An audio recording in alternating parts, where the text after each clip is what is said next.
Please do not forget to subscribe to this channel. Do not forget to like, share, and comment. Very important. Please subscribe, like, share, so that every other person will also get what I'm giving out.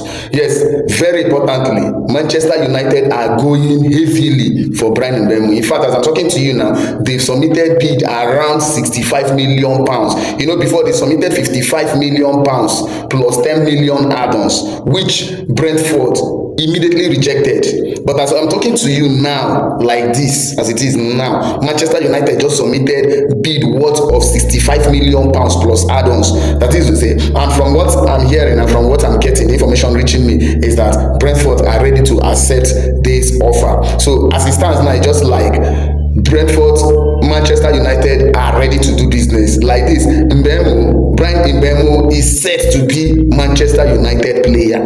Nothing stopping this. Everything, every talk in place. As I'm talking to you, the meeting and everything is going on fine. In fact, what will be remaining now, because after they are done with the discussion of maybe how to pay, maybe instrumentally or they are paying once and every other things, after they've put all those things in place, don't forget that Mbeumo has already had an agreement with Manchester United. Like, they've had the agreement that yes, I'm going to call. They've, in terms of personal deal and every other thing, have been settled. So as it stands now, Mbeumo is almost a Manchester United player.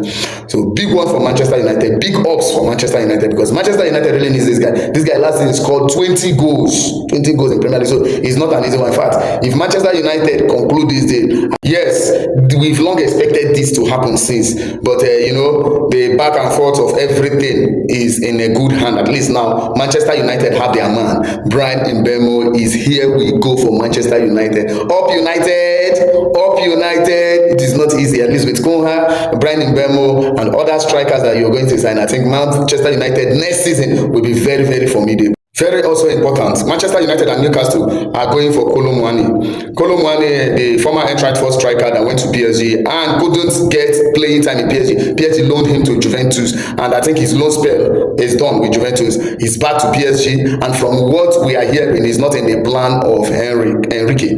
He's not in his plan, of his coach, that is the PSG coach, Enrique. So at this point, Newcastle and Manchester United are inquiring about Kolo Muani. They want to sign this guy. They want him in their club. So let's see how it goes. If you look at Manchester United signing, they've signed Konha. Konha is not a number 9 per se. He can play from the left wing. He can play as number 10. He can play as number 8, but he's not a number 9. While Mbeumo is a player that can play either from number 10 and also from the right wing. So they needed a number 9, a traditional number 9, and they are seeing that number 9 in Kolo Muani after they lost from what is it called, Victor Gyökeres. They were not able to sign Victor Gyökeres. They are seeing Kolo Muani as another replacement. Also, they are also looking at Beto from Everton, that Brazilian striker. They are also looking at him. That's Manchester United are really putting their eyes on Beto to see if they will sign Beto. But talk has not really started, but they have him in their shortlist as one of the players. They appreciate him, they love him, they see him as somebody that they can bring in and help their project. That is that for that. So as I'm talking to you, Manchester United are really struggling. They are really fighting to get a striker, a number 9 signed, and they are pushing to see how they will sell Huijlund to the Italians,